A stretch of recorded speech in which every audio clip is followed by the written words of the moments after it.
Thank you for joining me for a very special program introducing a new Lights Out Colorado program to be jointly sponsored by the Audubon Society and the International Dark Sky Association. I'm Megan Wilbar, Museum Coordinator for the InfoZone Museum at the Rawlings Library. Tonight's discussion will be led by Zach Hutchinson of Audubon Rockies, Dr. Kyle Horton of Colorado State University, and Richard O'Brien of the International Dark Sky Association. The discussion will include an overview of the Lights Out Colorado program, the problems of lighting and migratory birds, and how Audubon members and IDA members might promote this program. Joining me is Peg Rooney, President of Arkansas Valley Audubon Society, and also our founder for this series of programs, Zach Hutchinson, a community naturalist and the Community Science Coordinator for Audubon Rockies. He is a bird bander engaging students and adults in bird banding projects. Dr. Kyle Horton, an assistant professor at Colorado State University.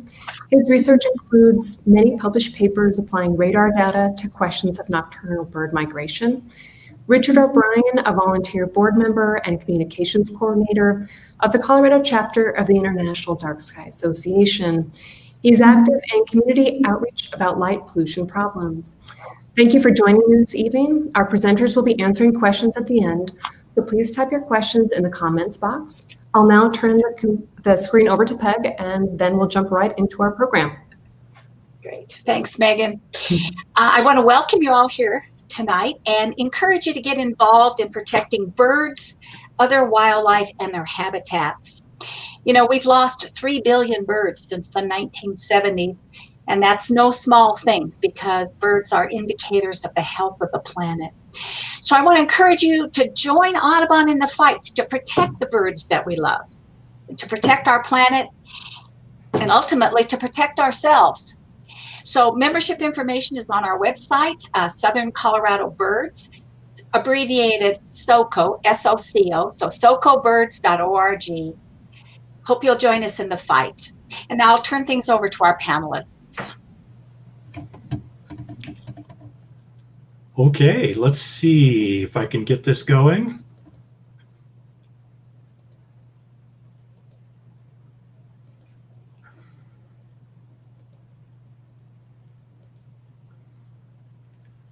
So Megan or Peg, can you confirm that you can see my screen?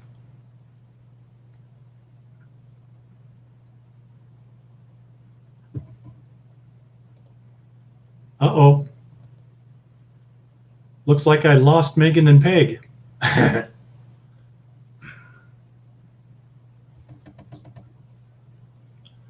can't hear Megan. And I'm also muted. So once you get your screen up, then you're up. But okay. Good, thank you. I'll take myself away, so I'm not here. Sure, and I wanted some confirmation of there. I'll share again.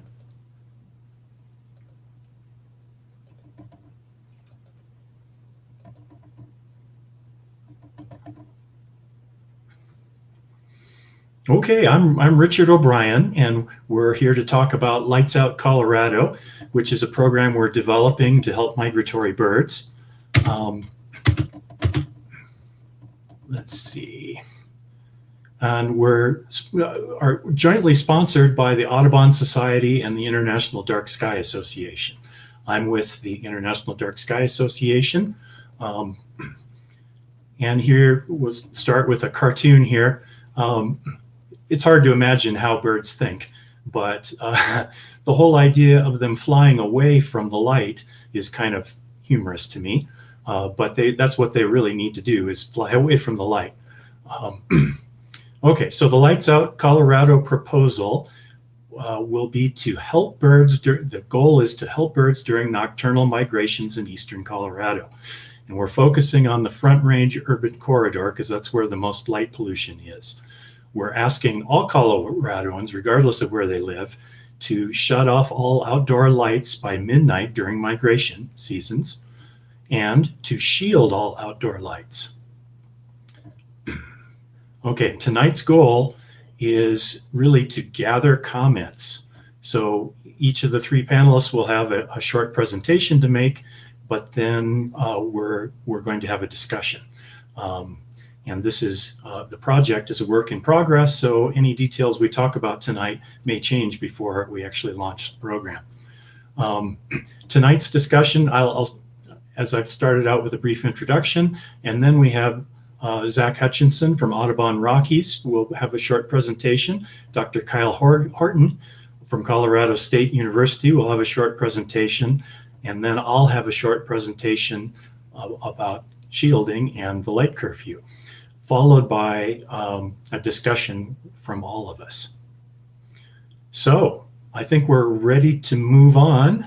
Let me unshare my screen, and then it'll be time for Zach to take over, I think. Okay, here we go. So thank you, Richard, first for putting this together, and thank you, Dr. Horton, for joining us on this, and thanks to Arkansas Valley Audubon Society and the Rawlings Library. This is a very important topic and topical while we're on the trailing end of our fall migration season. So I'm just going to hit very big points. You have to understand there's a lot more nuance and there's a lot more information out there. And luckily tonight we have like one of the foremost authorities on this topic in Dr. Horton. So I'm just going to hit very big ideas about artificial light and its effects on birds. And so there's a lot more to it. So understand this is a very big picture idea of this issue. So let me move us forward. So real quick, Audubon Rockies, we are the National Audubon Society. Specifically, Audubon Rockies is the regional office of the National Audubon Society that serves the region of Colorado, Wyoming, and Utah. And so as part of National Audubon Society, we protect birds in the places they need today and tomorrow. And that's why this is important to Audubon. We're here to protect birds. Now, specifically, Audubon Rockies is part of the Central Flyway. And you can see our office locations were scattered throughout the region. And Utah, we just recently, in the past few years, brought Utah into our working region. And our head office is in Fort Collins, although I am located in central Wyoming. Now, big picture, okay, the large majority of birds in North America are migratory. Okay, so you're talking 70% of our regularly occurring species are migratory. And then from that, 80% of those birds are nocturnal migrants, meaning they migrate at nighttime. And this is all important because it's leading up to what our issues are, okay? Now, you may have heard about the 3 billion birds study that came out a few years ago. It may have been last year. Everything's moving so fast anymore. But essentially, one of the big takeaways from that study is that since 1970, we have lost 3 billion birds. And now that's not just 3 billion individuals. That means we are seeing population declines, okay? Major population declines. And some birds are hit harder than others. And so this little graphic shows you specifically, it's talking about Baltimore orioles, which is an eastern species. In Colorado and Wyoming, we don't see them as frequently, but it just gets at the point. Birds are being impacted specifically by humans. And some of the major players in this, habitat loss, there's pesticides, there's cats, there's collisions, and light pollution plays a major role in that. There we go. Okay. So artificial light at night, just very broadly on the topic, 99% of the public in North America and Europe, they don't get to experience a natural night, meaning without artificial light polluting their experience or their sky. In between 2006 and 2012, approximately 80 countries saw an increase in their artificial light radiance at 110% or greater. Think about that. That means the amount of artificial light radiance that's being produced in their area is increasing, and that's in 80 countries. So that's not just North America, right? That's around the globe. And then if you think about where a lot of that increased radiance is, 120 terawatt hours of energy is used just for outdoor lighting, with the majority of that being on roads and parking lots, which at night, especially, we all know most parking lots aren't being used at nighttime, especially when you're talking about, you know, businesses that run typical 8 to 5 schedules. And so as it relates to birds, especially when we're thinking of light, unshielded light able then to reach up higher into the sky where these nocturnal migrants are migrating. You know, they're not migrating at tree level, right? They are migrating much higher. And there's a video here that really speaks to me and its impact when I first saw it. It really just, it grabbed a hold of me, and I'll show that here in just a moment. But it's these lights that disorient birds. They'll circle, they'll increase their calling, so they're flying around in their flocks, and they're using their migration calls, you know, communicating within the flock, and that increases. They're confused, and it's to see it is horrifying, and then to understand how it affects them is even worse.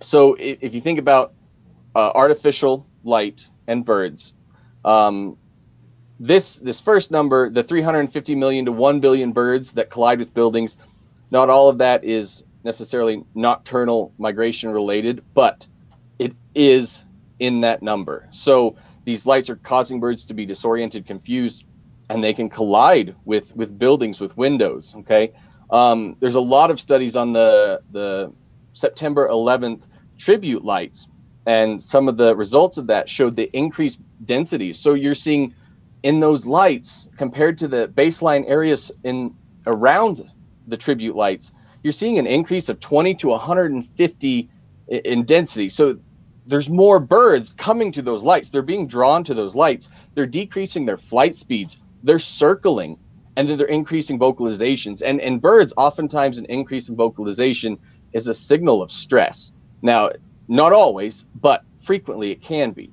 And then if they're circling and not actually making their movement where they need to be, getting away from the lights, they're going to be using up fat stores, and then also drawing on muscle tissue.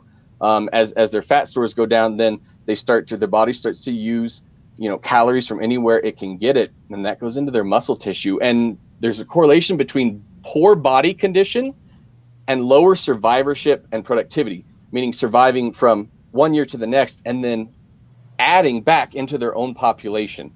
And there's probably either studies going on right now, or there will be future studies on artificial light as an artificial gene barrier. And so there's so many other issues within this, but these are big picture things that you can understand, that light creates problems for birds, artificial light. And so this is the video, and I'm just gonna show it. It's very short, but it's impactful. So and you can see Dr. Horton is listed on this because it's from a publication that Dr. Horton was involved in. Those are not insects; those are birds. And the cliche, like a moth to a flame, could not speak louder than this video, where these are birds, and you can see they're just flying around in these lights. And you know, to try to describe them as disoriented is probably the best term we can use. But that video, the first time I saw it, was just shocking to me, and I hope that it also resonates with you, because that is powerful to just see. There are hundreds of birds within that image, and that's just 30 seconds of an evening with those lights, with artificial lights. And specifically in this case, these are unshielded lights projected straight into the air. Let's see, project it. So if you have further questions, just ways to get a hold of me after this. If we don't get to your question within the presentation, you're also welcome to reach out to me. And with that, I will turn it over. I guess I'll turn it back over to Richard, who will introduce Dr. Horton. Oh, okay. Dr. Horton, I think you're up. Can we hear some more about research, please? I think you're on mute. Oh, there we go. Can you see my screen and I hear me see okay? the screen and I can hear you now. Perfect. Okay, yeah, so I'll get started. Again, thanks for the invitation here. I'm quite excited to talk about this topic. So what I'll be going through today is how we use radar, primarily radar data, to look at migratory birds moving across the landscape of the United States and North America at large. And I'll certainly focus on the light pollution side and the research we've been working on for 5+ years now. So I just want to give a little bit of background before we launch into any research results per se of what we're looking at, how we're viewing migration from a radar lens. And in the US, we're sort of fortunate for a couple of different reasons for migration monitoring. One being that we have a unique radar network across the US. So all of these white points that just showed up exist a radar station. So these are radars you're actually probably familiar with, just maybe not in the perspective of looking at bird migration.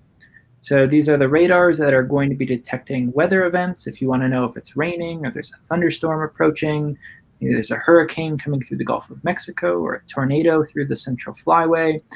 These are the same radars you would tune in on the Weather Channel, for instance. So what do those data actually look like? Again, you're probably familiar with this depiction. So this is a radar product called radar reflectivity. And this is a snapshot, a 5-minute snapshot from all 143 radars on the night of April 5th, 2019. And this reflectivity measure simply measures the water content in the atmosphere. So warmer colors, the oranges, reds, show you where there's more water in the atmosphere. The thing that you often don't see, however, is that meteorologists work really hard to show you these data, but in the background, this is what's actually going on. All of the stuff that just populated here are migratory birds moving through the lower atmosphere at night. So as we've already talked about, the vast majority of birds that move through North America fly under the cover of darkness. So what can we use these data for? How can we actually deploy them for conservation challenges? So I just want to mention this, that these data, they're freely accessible. They come in every 5 and 10 minutes, all days around the year, and they go back and are archived for 20+ years. So that's how we've been able to tap into this data stream to answer, I think, important conservation-related questions. So one thing that's slowed some of the progress here is identifying that precipitation. For us, that's clutter. For meteorologists, that's the thing they're interested in. So we do the reverse of what meteorologists have done for decades, and we remove the precipitation to maintain all of the biology, in this case, migratory birds. So I just want to jump into one focal study that we've looked at, and Zach already mentioned this. So we can zoom into what lights are doing at a small scale, and then I'll zoom back out to give a larger scale perspective. So let's jump over to New York City. And here we have the September 11th tribute in light. Again, probably a light source that most folks are familiar with. And also, it occurs one night out of the year, so it's quite unique, but has allowed us this unique insight. If there is extreme light sources, what is the impact on migratory birds? So we were able to use radar data to look at the disproportionate effect of lights on these birds. So just to give you a little bit of reference here, this is a radar image that I'm showing you here. The black dot shows you where the tribute in light is located. So it's located on lower Manhattan. And this radar snapshot that we have here is from September 11th, 2015 at 10:12 p.m., so well into the night. And in this context, the tribute in light lights have been turned off. There's a reason for that, is when we visually detect 1,000 birds through our binoculars, through other observations, the lights are turned off. When they're off, we can see that the birds start to clear out of the area, but the radar tells us a little bit different story. It allows us to quantify how many birds are in the area. So in this snapshot here, we're estimating around 500 birds are in the surrounding area of the tribute in light. This is probably the baseline of just nocturnal migration. And then 20 minutes later, we get a new radar sample, and the tribute and light has already been turned on. So just 20 minutes later, this is what the radar depiction actually looks like. So again, just 20 minutes later, we're now detecting just under 16,000 birds surrounding the tribute and light. So now the lights are fully on, and we can see this influx of migrants. So this happens time and time again throughout the night if there's pretty intense migration.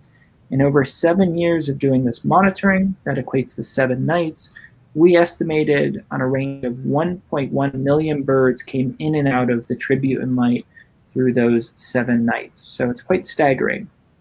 However, we also know that the tribute and light is relatively unique for a couple of different reasons. There's really not a light source like this on the landscape, really anywhere else probably in the world. So what our next question was to say, can we actually rank maybe US cities? Those are the heart of where this light pollution is coming from, as we already have seen. So could we actually say, is New York City, in fact, the worst offender for light pollution? Or is there maybe a different dimension to this story? Specifically, how many birds might fly over New York City? Or maybe how many birds fly over Denver, Colorado? Or Boulder, Colorado, etc. So that's what we set out to do. We ranked the 125 largest US cities. So that's where we focused our effort on. It's probably quite obvious why we did that, but just for reference here, the top 125 largest US cities account for 2.1% of the landmass of the lower 48 states. When we look at light pollution, however, it accounts for a pretty disproportionate amount. Around 35% of all light pollution in the US, in the lower 48 states, comes from these 125 cities. So we went ahead, we ranked these US cities not just by photo pollution, but also the product of how many birds fly over that city. So it's both the confluence of light pollution and migratory activity. So I'm going to show you how all of the cities, these 125 cities, shake out. So on the y-axis here on the left side, we're going to have a spring rank. So we were interested, are there differences in this ranking? Is New York City the highest photo polluter and number of birds coming over it spring and fall? Or maybe there's seasonal differences. This is the way the data shake out here. So the points relate to individual cities. The color of the points relates to how bright the city is. And then the size of the point shows us the size or the area of that city. So the brightest city in the US, probably no surprise, is Las Vegas. Second brightest is New Orleans. Any city that sits below this dotted line would tell us that the risk for pollution and migratory birds is higher during the fall, and anything above this white dotted line tells us that the risk is higher during the spring. We can see where Denver and Colorado Springs rank on here, and the ranks are such that Denver during the spring is 49th and 54th during the fall. Colorado Springs, a smaller city, maybe less photo pollution, falling a bit further back in this ranking.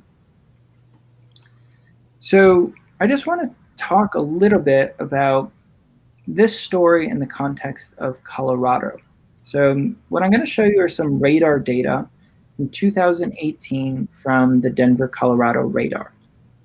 So migration tends to follow a pattern that looks like this, where we get these lulls of activity, and then activity begins to pulse up and down as weather patterns promote migration or shut down migration at large scales. So if we were to say turning off your lights in maybe a dynamic way, we would probably want to highlight the nights where the activity is greatest. So at the low end, this is what it would look like from a radar depiction. At the high end, the greatest activity for this spring season, this is what it would look like. And it just takes 3 nights, at least in this year, to account for 50% of the migrants passing through the Denver area. Those nights span, around 19 nights. So again, this is a little unique, but what does this look like across maybe the US and across 20 plus years of radar data? When we look at lots of data, we see the same story. across many nights, we don't see a tremendous amount of activity. The bottom 50% of nights account for just around 7% of migratory activity. The next 20%, 10% of activity. The next 20% of nights account for around 29% of activity. And then hopefully this is a big takeaway here, that it's just around 10 nights where we're getting more than half of the activity moving through areas through the United States. So this is a challenge, and we've been able to put this into action now of saying, if we can isolate these big nights of migration, we should be able to get some buy-in for lights out. So we do this through the Birdcast project. This is joint collaboration between Colorado State University, the Cornell Lab of Ornithology, and the University of Massachusetts. So you can go to the aeroecolab.com or birdcast.info to see our forecast of nightly migration. So it could be tonight, tomorrow, or the night after. The maps that I'm going to show you here are for spring migration of 2020. So you can see maps of where migrants are flying on a given night and how that evolves into the future. We've now have translated these intensities of migration, the warmer colors being more migrants. We've translated these into alerts. So a red showing us where great migratory activity is likely to occur, an area where we would hope to get lights out initiatives going on that specific night. And we can see those across 3 future dates. You can zoom into parts of Colorado, and you can see all of these images. They're always updated daily to see how many birds are expected to be flying over Denver, Aurora area, Colorado Springs. Now the maps include Fort Collins as well, and how those evolve and how the forecasts evolve. So I'd be happy to take questions when we do have time, but I appreciate you tuning in. Thank you.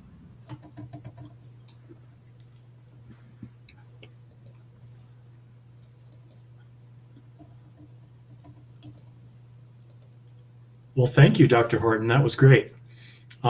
This is Richard again, and I'm working on getting to take over the screen again. Can someone confirm that you can see what I'm showing now?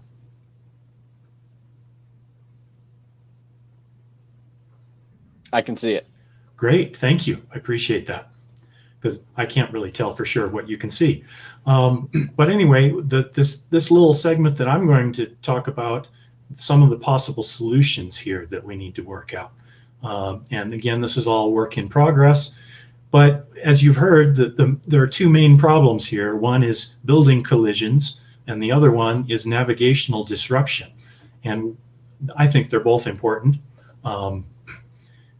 What we would request from all Coloradoans is that they follow a voluntary lighting curfew to shut off all outdoor lights by midnight during migration season. And second, to shield all outdoor lights.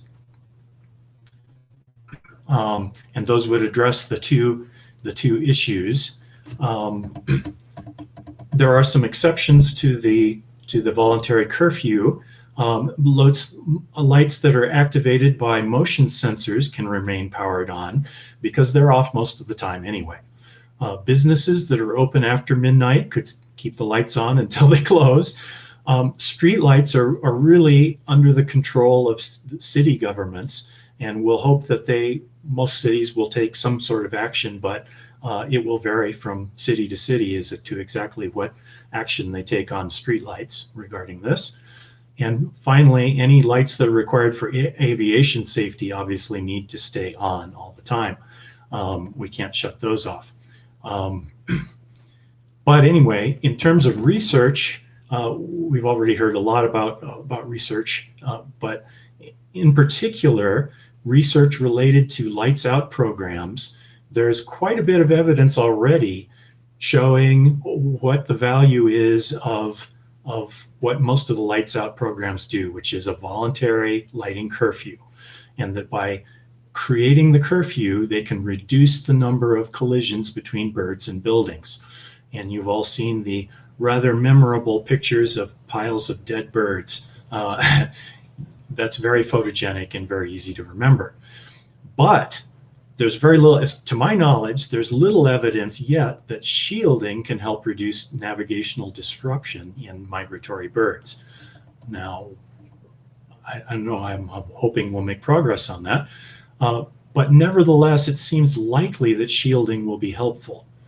So we don't really have any evidence to support the idea, but our previous experience seems to indicate that shielding would be helpful. So most of you have seen this image or something like it. This is from the Audubon website, a picture of the United States at night, and you see two things automatically. You very quickly here, you see that the western or the eastern half of the United States has in very bad shape in terms of light pollution. And that's really a minefield for migratory birds to try to get through. Things are a little better in the west, but you can see pretty clearly the Front Range urban corridor just a little bit to the left of center in this picture. And you can see Denver as the biggest blotch and other cities of the Front Range urban corridor to the north and south of it there. And they are also a problem. So any birds migrating up through eastern Colorado, this is going to be an issue for them. If we zoom in and see a photo that's closer on southern Colorado, we see Denver at the top, and then Colorado Springs, and we see Canyon City and Pueblo near the bottom. Obviously, Denver is much bigger, and so it's a bigger problem, but that doesn't mean that the smaller cities are not a problem too. They are, and we need to address that. Here's an aerial photo taken of a portion of Pueblo. And in this picture, you can see roughly 100 unshielded lights. Now, I'm not picking on Pueblo. Pretty much every city on the Front Range has the same problem here. So all of these lights, almost all of these lights that you can see are unshielded, and we want to change that. We want to see that change. Now, what do I mean by shielding? Well, when we zero in a little bit and see a daylight photo from the street side, and we see this yellow arrow in the bottom, you can see where the photo was taken. You can see the unshielded lights, the 5 spherical shaped lights that are the street light, and you see a well-shielded light, which is inside the parking lot inside. From the aerial photo, you see the unshielded light source completely, but you do not see any light source on the shielded light. You see a pool of light on the pavement, but you don't see the light source itself. And that's what we're shooting for, is to turn all of these bright light sources into things that look like that to the birds. That's the goal. Okay, now it's not just street lights that matter. Residential lights matter too. And you don't have to have a tall building to have a problem with shielding and too much light. Now this display shows a number of examples of residential lights. If I leave the lights on in the room, but just turn on these 6 lights, it looks like this. You can see almost nothing other than the bright glary lights. The rest of the room becomes almost impossible to see. Now, without changing the setting on the ambient room lighting, if I turn those 3 lights off, you can see quite well with just the dark sky lights on. The dark sky lights don't inhibit our ability to see at all because they're well shielded. If you can see the light source at all, then that's not shielded. And so these 3 are not at all shielded. These 3 are all shielded. You don't see the light source at all. And that's what we're shooting for. Now, this middle one is an old-fashioned light that we see a lot in our communities. And all I did was add an aftermarket shield to it.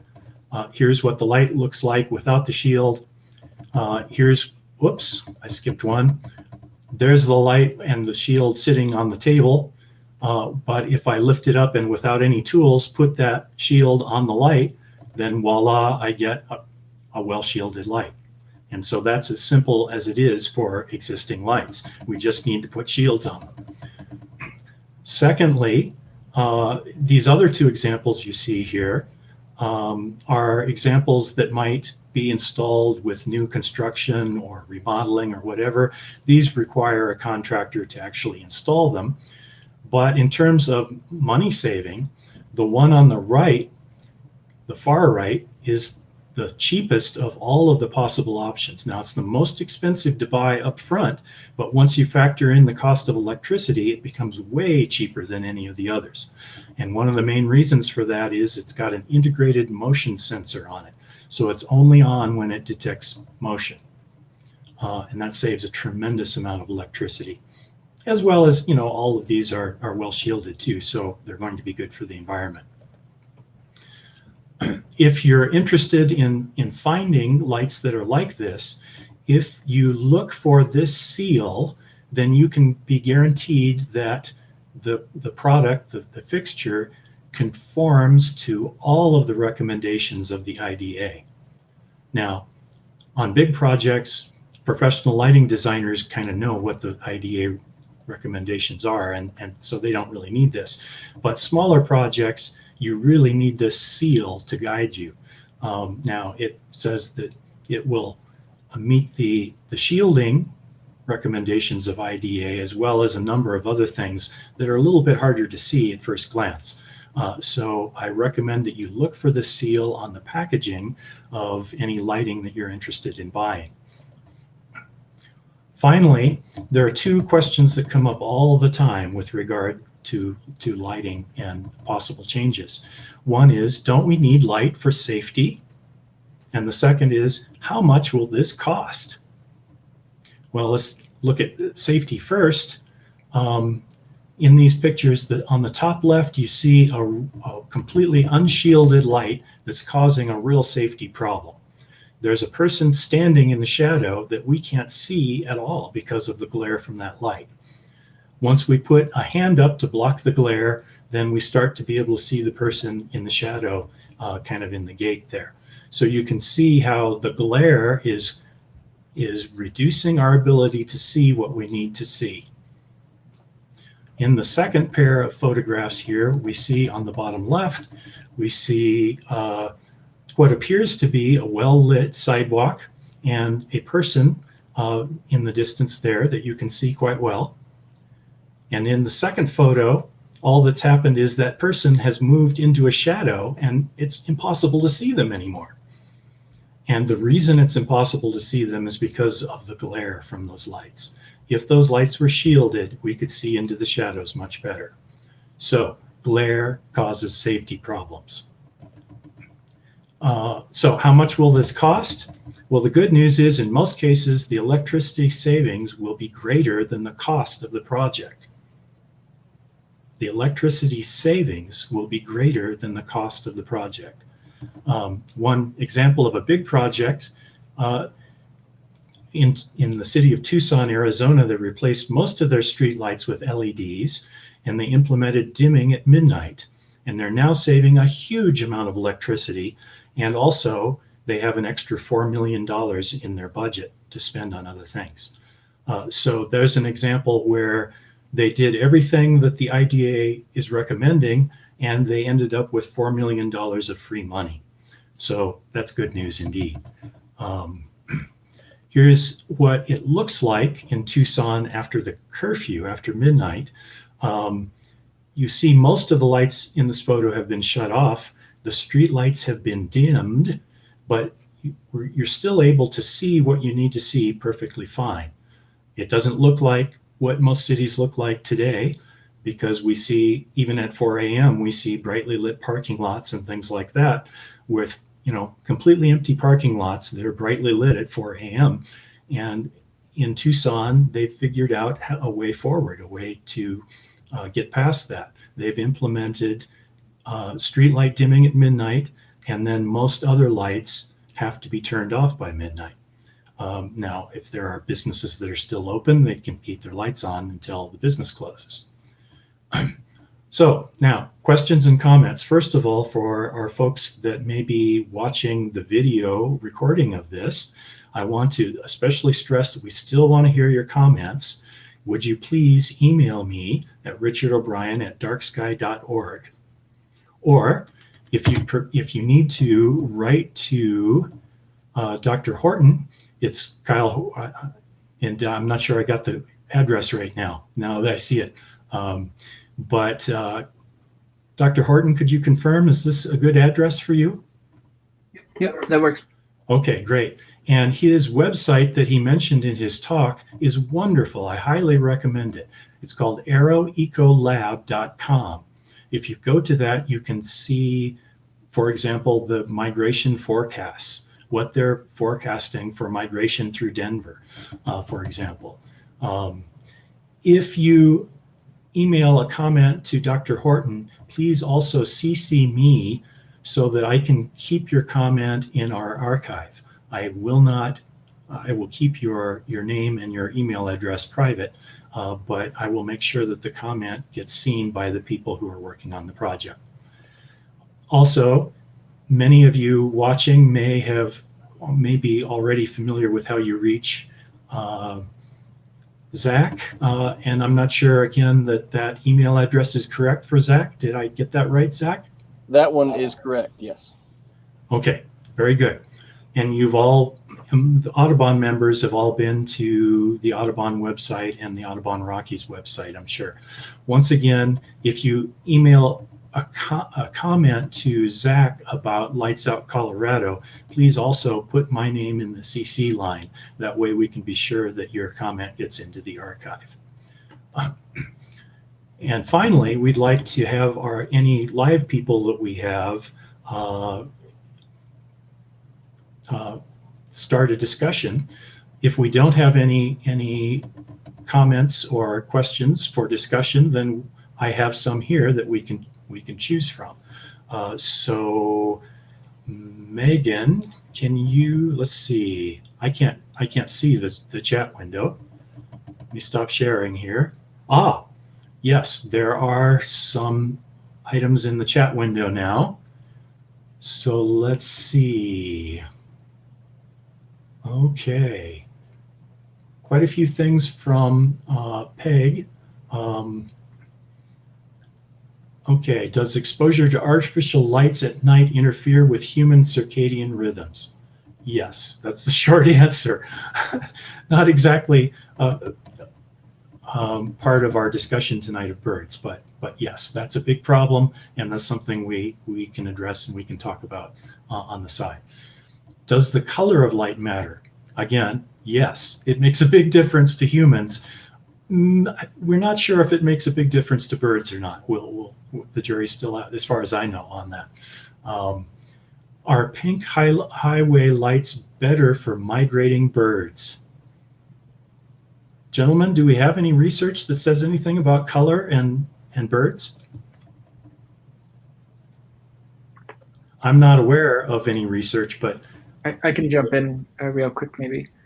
Yeah, I don't know about maybe specific to pink highway lights. So that would certainly be something outside of what has been studied previously. A lot of the original work that occurred with the color of lights actually happened maybe 30, 40 years ago on communication towers. So there used to be a lot of collisions with communication towers in regard to the lights that would be flashing or constantly glowing on TV towers, radio frequency towers. And I would say, and agree with Richard's previous comment about maybe the jury's still out on the color of light of which is most efficient. But it seems like, from the evidence that we have, that a red flashing light on these towers actually reduces collisions, doesn't seem to get that circling nature that we get with a bright white glowing light through the night. But I still think that's an open area for research, and one that we're also interested in too, as we make shifts from more yellow lights to more blue LED lights too, of how that might be impacting migratory birds too. So still, it's really the frontier of some of the research that's out there right now. And I will mention again that the bluish white light is not recommended by IDA anywhere, and there are definite human healthcare problems related to it, which we can talk about at another time.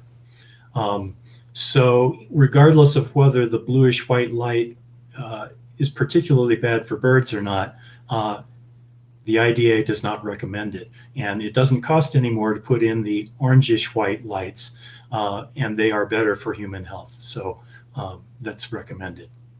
Okay, next question Peg put in here was radar can be used to track insect and bat migrations too. Have those populations been affected by light pollution too? I know Dr. Horton has something to say about this. Sure. Yeah, I'm happy to jump in here. So I think that's one of the things that we've been interested in, is trying to utilize these radar data to look at population trends. So the paper that was mentioned by Zach and Richard, maybe Peg 2, about the loss of 3 billion birds, focused largely on breeding bird survey data through the US and Canada. But even in that study, there was a documentation of radar declines in migratory birds. And that was really one of the first studies to look at that, of trying to use 10, 15 years of radar data to look at population trends. Again, one of the limitations of the radar data is that we don't know much about species. But nonetheless, we're seeing signals there that populations of birds are showing up as declining from the radar perspective. I would say we're still, just jumping into population trends with bats and insects. There's some work that has been done with Mexican free-tailed bats in Texas around Bracken Cave, where they're seeing some trends in the timing of when those bats arrived to Texas. But I don't think sizable shifts in populations have been documented yet from the radar perspective, at least on that bat community. And I know there's work being done currently on insects. So mayfly emergences out of the Great Lakes. A recent study came out from a colleague, Phil Stepanian at Notre Dame, and he was seeing actually very rapid and precipitous declines in mayfly emergences. So you would imagine the millions, if not billions or trillions of mayflies that come out of large water bodies, that we're seeing declines in those massive populations. That's quite unfortunate, and eye-opening too, that there's definitely something going on there. Interesting. Okay. Another question. Let's see. Say a little more about Birdcast. I think that's for you again, Dr. Harden. Sorry, I don't want to monopolize this either. So Birdcast, as I said, is a collaborative project where we try to put out exciting data products, stories around bird migration. So we utilize a lot of radar data. So we forecast migration days in advance. We try to utilize those forecasts too to say if there's something interesting going on or a big migratory movement occurring in Colorado or other parts of the US, the Northeast, the Central Flyway, the Southeast and West. We're able to utilize the forecast in that capacity. On that website, we also have a live migration feed there too.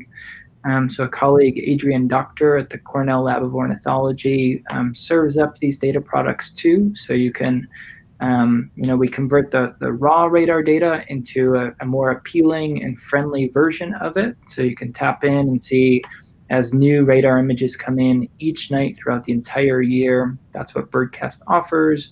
There's fun migration stories there too, whether it's oddities showing up from atmospheric events that blow birds from Europe to North America, or rarities in the migration world. So there's a lot of information there. It's certainly a fun project. This is really revolutionary. I mean, for those of us that are amateurs, we really don't know what birds are up there in the air at night. And your work and the work of your colleagues has really made a huge difference with that. It's like eye-opening. It's great. Thank you. And I'm sharing the Birdcast live map here. So this is for tonight, and you can see it's showing 10:20 Eastern, or 8:20 Eastern. So 6:20 for Mountain Standard. And so this is what Dr. Horton was talking about. So it's that visualization of the raw data that maybe would be harder to interpret, and it's interpreted in this beautiful graphic way that shows you the direction birds are moving and then the traffic rate. And so I've used this for years, and it's awesome to get to be on this this chat tonight with Dr. Horton, who was instrumental in this. So this is a great tool, and it's birdcast.info. to if you want to explore more of the pieces of this. Great, thank you, Zach, for sharing that. What would be the savings to local governments if lighting was reduced? Well, that's probably for me. The savings vary a tremendous amount from city to city. I mentioned the example of Tucson, Arizona, where they saved over $4 million a year during their lighting upgrade, which is a real success story. I can also share some cities, not in Colorado, who have rushed into doing an upgrade that wasn't well thought out and then got sued and lost. And so it ended up costing them millions of dollars because they had to go back and replace all of the lights that they had just changed. So the moral to the story there is, get some help, get some opinions from experts before a city moves into this. And we can't expect our city council members to know a great deal about this. So, it's not surprising if they don't know much, and therefore if they don't know how to save money on lighting. Let's see. Pueblo and southern Colorado don't have high-rise buildings, but what can neighborhoods do to help migrating birds? Well, as I mentioned, unshielded lights are a problem at any level, and they're just as much of a problem coming from houses as they are from skyscrapers. In fact, from 5,000 feet above the ground, the birds don't really see a difference between a skyscraper and anything else. And they're usually at night, they are flying quite high, as I understand it. So, whether it's a one-story building or a 50-story building really doesn't make any difference to the birds. And that's where we think, my IDA colleagues and I think that maybe lights out programs have kind of missed part of it, because most lights out programs do not do anything for the low buildings around. They focus mostly on the skyscrapers in the large city centers. And so they're appealing to a few dozen building managers. And I don't know, you might ask around, but I bet lots of people don't even know that there is a Lights Out Denver program, because there are two groups of people that know a lot about Lights Out Denver. One group are the building managers who have been approached to try to shut down their lights during migration season. And that's, like I say, only maybe a couple of dozen people. And then the Audubon Society members who have volunteered to collect data on bird collisions. So they walk around downtown Denver looking for dead birds. And so those two groups of people know a lot about Lights Out Denver, but it really doesn't reach out to the average citizen at all. This proposal for Lights Out Colorado would be trying to reach the millions of people involved, the millions of people in Colorado, and not just a couple of dozen people who happen to manage skyscrapers in downtown Denver. As you can see from the satellite photos, from the space station photos, the lights are quite visible in Pueblo as they are in Denver. It's just a smaller area. So there is a problem there too, and I'm hoping we can do something about it. Now, the question is still open as to whether shielding will really make a difference or not, and we don't really have any evidence about that one way or the other yet. But hopefully maybe in the future we will have some evidence. Let's see, how many dark sky communities are there in the US? Quite a few. Zach? So the United States and Canada, at least within Audubon's database, there are 33. Okay. Well, and I know the IDA dark sky places in Colorado, there are now, I think, 6 dark sky parks and like 3 dark sky communities. So the dark sky parks are mostly national parks or run by the National Park Service. There are now a couple, there's one state park, Jackson Lake State Park, out near Fort Morgan. And there's another park in the western slope that most people don't know very much about yet.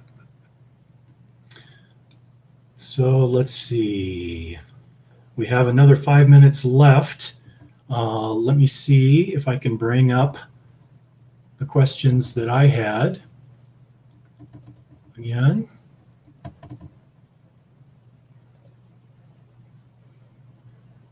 Okay, can someone confirm that you can see this screen?